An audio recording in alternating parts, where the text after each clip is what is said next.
My name is Matt Pichet, aka the Fruitful Investor. I grew up in a middle-class family and all I've ever wanted was freedom. By the age of 30, I became a self-made multi-millionaire, all from real estate investing. Follow me on my journey to travel the world when I want, where I want, while continuing to build a killer real estate business. Let's get it.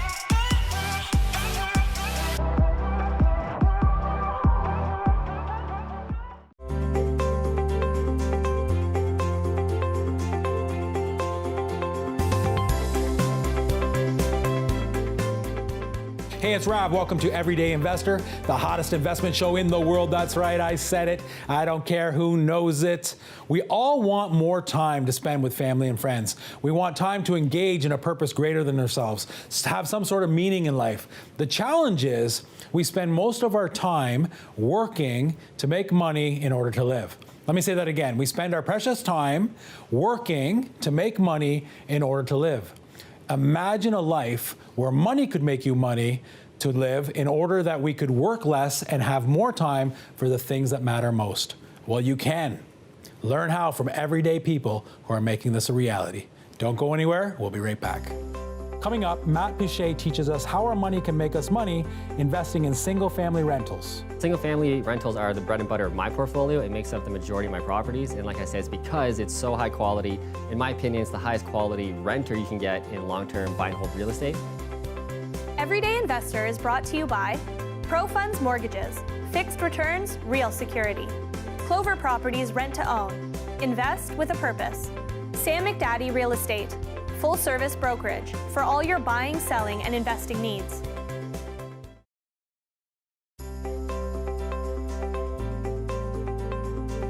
Hey, it's Rav. Welcome back to Everyday Investor. Remember, whenever you're offered any type of investment opportunity, you always want to ask 4 questions to start. Number 1, what is the return on investment? Number 2, when do I get that return?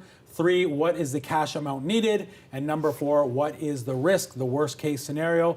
On today's episode, we're going to learn how to make money investing in single family rentals. My good friend Matt Pichet is here. Matt, thanks so much for being on the show. Thanks for having me. You know, what's really interesting is I saw an interview with you online and you were talking about how real estate investing is not your passion. Yeah. And so I'm looking at this guy, I know that he's a savvy investor, you're traveling, you're teaching people, and yet you are very strong in the opinion, real estate investing is not my passion. Why don't you explain that a little bit? Yeah, so the whole point of real estate for me is to fund my life so I can have fun in my life. So real estate for me is very boring, it's very passive. I want it to be easy, high quality, so that I'm not getting phone calls at midnight for tenants not paying rent or breaking the house, etc.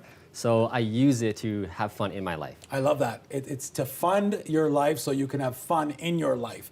And you know, I wish more people would talk like that. I know they all want that, even investors, right? But we can make a big mistake in this game and get addicted to just the investing, making money for the sake of making money, as opposed to making money so that we can have what's the greatest currency we have. We know how to spend it. God's not giving us any more of it. And that's the 168 hours that we have in a week. Exactly. And so, you know, when I saw you, you know, speak on that, I was inspired. And I appreciate that, you know, that you're so bold to be able to say, real estate is not my passion. Spending time with loved ones is my passion.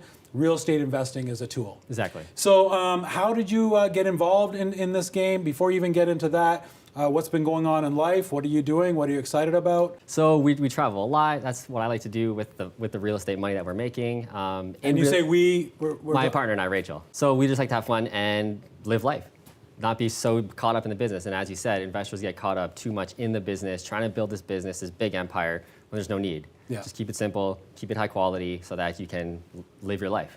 Because when you're doing anything, whether it's a business, whether it's building a real estate investment portfolio, which is a business, you can always work on it, right? It never stops. Exactly. And so we have to be very careful. I have to be very careful. You know, I'm addicted to making money. And it's not a good thing. It's great to be able to make money. It serves as a tool. But to be self-aware and say, hey, this is my addiction. So you have to know who you are. No, that's great. I think that's great. So you've been traveling, you've been doing that kind of stuff. You do all sorts of different investment vehicles. You wanted to speak on single family rentals. Kind of how does it work and why do you like it? So single family rentals are the bread and butter of my portfolio. It makes up the majority of my properties. And like I said, it's because it's so high quality. In my opinion, it's the highest quality renter you can get in long-term buy and hold real estate. So I really want that ease, that predictable, reliable family living in my property. They're gonna raise their kids, have the dog and the cat, live in the home for years, which is the case that we're seeing with my properties. Like some of my tenants have been there for 5, 6, almost 7 years. Great paying tenants, and that's what I want. Just boring, simple. I can't say that enough. That's fantastic. You know, it's what I love about this show is everyone's different. You know, there'll be other people that would say to you, Matt, what are you thinking? Why not get 3, 4 rents for one furnace? Yeah. And they're right for them. Exactly. You know, and Matt is right for him. And you know, I love hearing you say that. And the reason why is because you're saying it brings you value to be able to have it brings you peace of mind, it brings you a great sleep at night to know that there's a great family tenant renting out your property. And you're saying the majority of your holds are single dwellings. Yeah, the majority of them. And like you said, it's important to align your ideal lifestyle with the real estate investing strategy you're using. So for me, like I said, I want it passive. So it makes sense for me to do that. Somebody else who wants to make more money or grow this business bigger, maybe faster, maybe multifamily is right for them, maybe student properties is right for them and their goals. So it's really important to figure that out right away before you start buying all these properties. And then you figure out, student properties isn't for me, and you own 4 or 5 of them. And is this what, Matt Pichet education, is this kind of what you teach people that, hey, you can't just ask me, what should I invest in? It depends on your profile. It depends on what you want. Do you want to grow capital? If you want to grow capital, do you want to work for it or do you want it passive? Do you want cash flow? Do you want to work for it? Okay, so this is the kind of stuff that you've been teaching and building your business with. So help me do this. So how do I find this valuable, client? I'm sure, you look at them as precious clients and not just, a tenant that you don't care about. Exactly. Talk about how Matt does that. What's the process? It's understanding what type of tenant profile you want. So for me, I want the family. I know the specific type of family that I want. 2 kids, like I said, the dog and the cat. The parents are between 35, 40. The kids are 5 to 10. So I'm kind of buying in those areas near schools, near amenities, near grocery stores, near parks. So very strategic in where we're buying to attract the exact type of tenant we want. So you get that specific? Very specific, yeah. You get that, and then how do you vet? Like, so what do you're putting ads out? How does it work? Yeah, so we vet through the specific marketing in the way we market to attract the type of tenant we want. But after that, it goes to the normal credit check, income check, make sure they actually work where they say they're working. And we have the property managers do all of that and vet all of that for us. You're a great guy. How do you differentiate between what comes along with great guys, the sentimentality part of it and the business part of it? Are you very strict on keeping it numbers, business, and then are you friends with these client tenants, or do you kind of separate yourself? So I separate myself as much as I can. I let the property managers kind of run the business in the background, but I am fairly lenient. If something happens in the tenant's life, they have a problem with financials and they can't pay this month, we're fairly lenient with stuff like that. There's no eviction notice that goes up the next day? No, not really. We're very lenient with stuff like that to a certain point, of course. Business is business. But then numbers-wise, again, I'm not looking for this big grand slam deal. I'm just looking for the easy stuff, consistent, and just stuff like that. And you mentioned property managers. So are all your properties managed by somebody else? The majority of them are. The only ones that I manage personally are my oldest ones, and only because they're down the street from where I live. So I might as well do them. Okay. But everything else is completely hands-off and managed by property managers. And so, it's not 100% passive, because when I was in that game, I've sold off everything and more in the land development space, again, because of my profile and what I want. But when I was in the game and have property managers, somebody else looking out for it, you still have to manage the property managers. Yes. You may not be managing your tenants, your clients, but you do have to manage the property managers. Are they hard to find? What are we typically paying a property manager? How does that work? Yeah, so a typical property manager, you're paying between 5% on a very good deal. If you have a lot of properties with one, they'll give you 5% of the rent. Up to 8% is common. 8% of the monthly rent? Of the monthly rent, yes. Of the monthly rent. Yeah. Okay, so if it's, you could be paying anywhere from, in your properties, what is it roughly, from anywhere from $100 Exactly. to, About you know, $90, $100 on the typical single families we have. Okay. And so we're going to go through a specific case study after the break, but generally speaking, Matt, what do you look for in terms of an annualized ROI? Let's say it was just a turnkey type property. You didn't have to do any work to it. Yeah. When we look at the appreciation, somebody paying down mortgage, some cash flow against what you've put in, what do you kind of look at as an annualized return on your investment? So kind of the minimum we'll go for is 15%, which is very low for real estate. But again, I'm more so interested in quality. So if it's a good quality property in a good area, it's gonna have a good tenant, 15% is okay with me, but we're getting much more, usually between 20, 25, maybe even up to 30%, depending on the deal. But you're happy if it's a great vehicle to be able to invest in, you're happy with 15% if you've got a great quality. Yeah, I mean, that's great. And what are you looking, do you do this with all your own money? Do you do this with partners? How do you do that? Yeah, so at this point, it's all with partners. So I'm using all the partners' monies, and they're also qualifying for the mortgages for me. That's kind of how I built my business so far in attracting JV. So it's really great this way that we get to scale much quicker than if we're only using our money. But that comes with time and building your business and building a brand. That'll come. And so if Rav wants to partner with Matt, I'm the money guy, you're the working guy. We're kind of typically splitting the profits 50-50. Exactly. And then what kind of exit strategy do we have? Is it putting a 1 year, 5 year? It varies. How does it work? So Rav's a partner.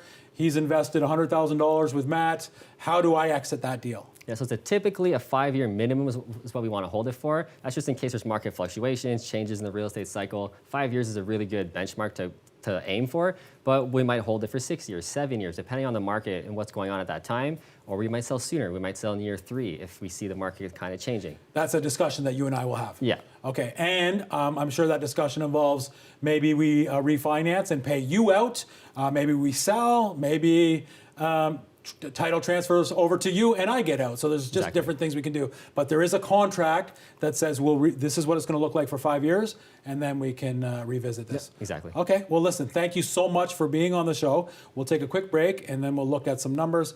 I'm talking to Matt, savvy real estate investor. We're learning how to make money in single family properties. Don't go anywhere. Everyday Investor continues in a moment. Everyday Investor is brought to you by ProFunds Mortgages, fixed returns, real security. Clover Properties Rent to Own. Invest with a purpose. Sam McDaddy Real Estate. Full service brokerage for all your buying, selling, and investing needs.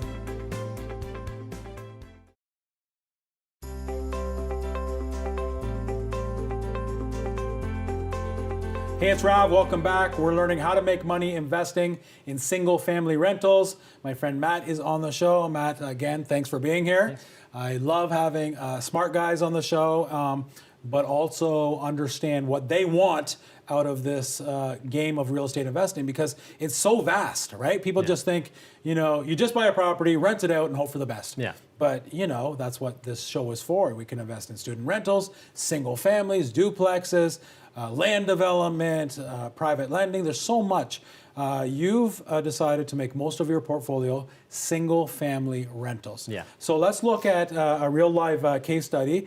Where was this property? This is a more recent property that you just put together? Yes, this is a recent property and the type of properties that we can find almost every day of the week in the local area of where I'm investing. Okay, and where's that? Where are you investing? It's about an hour outside of the GTA. An hour outside of the GTA. Of course, it's not south, otherwise you'd be on a boat. Yeah. East, west, north, where are you? West. And why did you choose to invest an hour west of the GTA? So it is my local area, which is not something I promote that you should invest in your local area. However, it happens to be a great quality place to invest. There's great job growth, great population growth. People want to live there, lots of things to do. It attracts the family that we're looking for. And that's a great point you made, because a lot of people want to invest where they live. Yeah. Right? And it's great to be able to do that, but more importantly, I know you teach, the numbers have to make sense. Exactly. Right? You said you want anywhere from 15 to 30% annualized returns. You're not going to get that in some areas, and so that's why you've chosen to do that there. Exactly. Okay, great. So we purchased a property. What kind of property was that at? So it's most likely a semi-detached property. That's what we're buying the most. Semi-detached. Yeah. Okay, so an hour west, I'm not buying that for $100,000. What am I buying it for? $340,000. $340,000 is the purchase price on that, and is that kind of roughly your niche? What you're comfortable? Anywhere $300,000-$400,000? Yeah. So our exact model is between 340, 370. So 340 would probably need more work. 370 is a little more turnkey. Dude, I love you. Like you're that specific. Very specific. Yeah. That's amazing. Okay, so $340,000. So as an investor, your down payment, are we roughly putting in the 20%? Is Yeah, that 20% down, so $68,000 in this case. $68,000, and then you've got some closing costs. What's that? $1,700. $1,700. Now, was this property where you, kind of a turnkey, or did you put a little lipstick, or did you do more than lipstick on it? What did you do here? So this one we're renovating completely. So we're going to budget about $30,000 for renovation. That includes floors, paint, trim, kitchens, bathrooms. We like to do it all so that we attract. Wait a minute. You must be really good. Did you just say we're renovating completely and we spent $30,000? Yeah, the home's only about 1,000 square feet typically, but we do have a team that we give work to all the time, almost the whole year blocked out, so that we are getting better prices on labor. But that is one good strategy to use if you want to become a savvy real estate investor. I mean, you know that's the hardest part, right? Yes. Finding the great trades. You feel like you've nailed that down, because that's the hardest part in the rental business. Yeah. I'm not sure picking up a hammer and nail yourself. Exactly. Do you do a little bit or no? I used to do it all, but I don't do it anymore. It's all hired out. And Rachel's not doing it for you? No. Okay, so you outsource that. So you said $30,000. Yeah.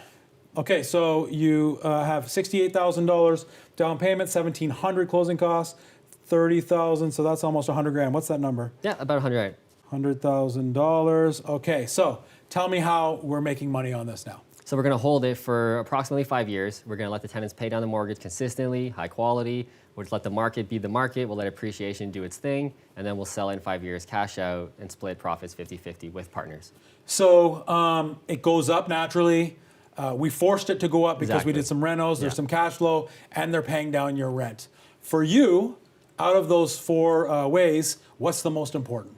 For me, it is the tenant quality. So the mortgage pay down is the most important. That's what I look for. Will this mortgage be always paid every month without me having to chase tenants? That's what I look for first. I like your style. And that dictates good area. Okay, so Matt, we're in this property for about $100,000. And so what are the ways that we're making money? Obviously, it's cash flow, debt reduction. Go through these numbers for me. Yeah. So on this specific deal, the cash flow is about $1,800 a year. So $1,800 a year. So it's about, it's $150 a month. Yeah, and that's the average what we're doing. Okay. Yeah. Great. And then? We got the mortgage pay down of $5,500 per year.